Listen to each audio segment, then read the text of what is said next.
The pandemic is taking a disproportionate toll on America's farm workers. A poll from the American Farm Bureau Federation in December found that 66% of farm workers reported the pandemic impacted their mental health. But an overwhelming majority of farm workers in the U.S. were born outside the country. Many of them are also undocumented and unable to access support and medical services. A new initiative called Healing Voices aims to change that by providing migrant families with access to treatment via Zoom. For more, I want to bring in actress and activist Eva Longoria Bastón. Eva, welcome to CBSN. Thanks very much for being with us.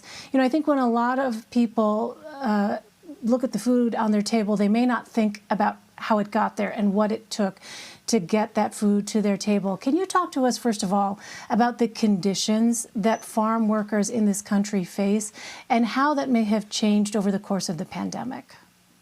No, I'm glad you asked about it. A lot of people don't think about the food on their table, where it comes from. And so it shouldn't have taken a pandemic for our country to recognize that farm workers are essential. There are almost 3 million farm workers across the country, and their conditions have always been less than most other industries. But with the pandemic, they continue to go to work every day without proper PPE. They put themselves and their families at risk to ensure the integrity of our food supply. So we have to do more than just say thank you to essential workers. They've endured long-standing health and safety issues even before the pandemic. So we wanted to make more concrete, meaningful action to protect them. So Eva, tell us then, how will Healing Voices provide support to women and their families?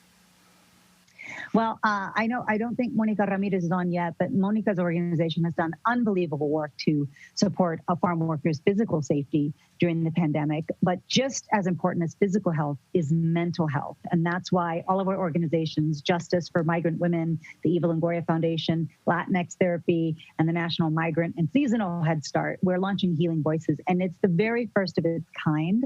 We're going to offer virtual mental health programs for farm workers. We will be offering free group therapy over Zoom to farm workers in California and Florida to help them address both long-term trauma and recent traumas. And so all of the sessions will be led by bilingual and culturally competent clinicians because we believe supporting farm workers through their mental health challenges and stress will help them heal. It's going to help them build agency, and it's going to mobilize for stronger workplace health, safety, and economic rights.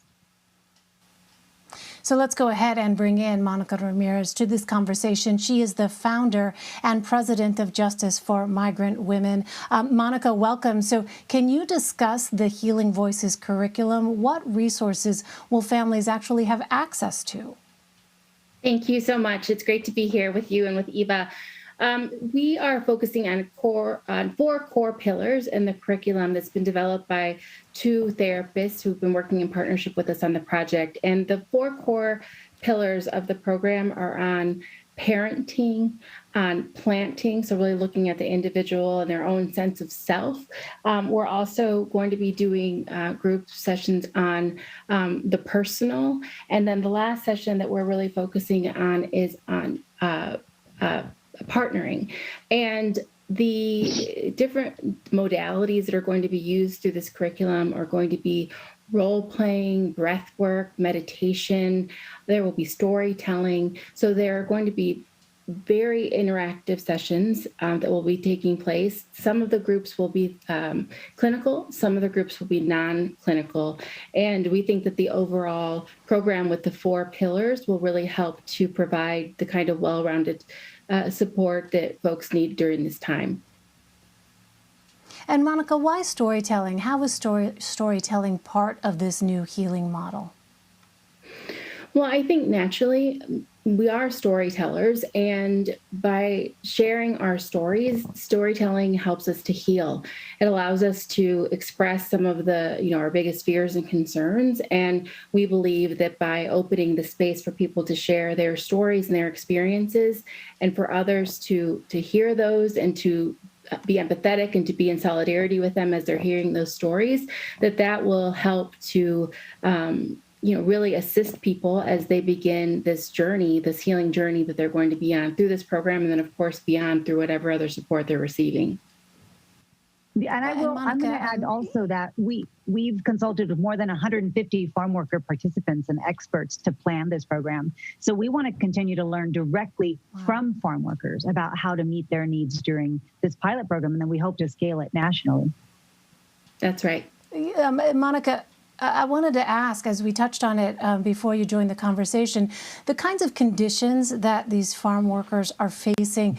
A lot of talk about gender-based violence in particular. I wonder if you can discuss that a bit for people who may not be familiar and who, as we were saying earlier, people may not think about the process that it takes to get the food to their table. What is it that these workers are facing with respect to the conditions now, especially during the pandemic? Yeah, so, farm workers across our country work under very dangerous conditions. They're working often with sharp implements. They're being exposed to harmful pesticides and their chemicals. And for women who are working in agriculture, and not only women, there are women, men, and there are children who are working in the fields across our country. But for women in particular, gender-based violence is a major issue. There's been very little data collected in our country on the issue, but the research that we do have available to us shows that farm worker women report out at rates as high as 80% and 90% in the two studies that have been done, to say that sexual harassment against them is a major workplace problem. And these were terrible conditions that existed for farm workers before the pandemic. During the pandemic, as Eva was sharing in our conversations with the farm workers across the country who helped us really build this project, they inspired this project and have informed it along the way as it's been created. They shared with us about how difficult it's been, how traumatic it's been to go to work during the day, to pick food to put on our tables, and to go home and not have food for their own tables.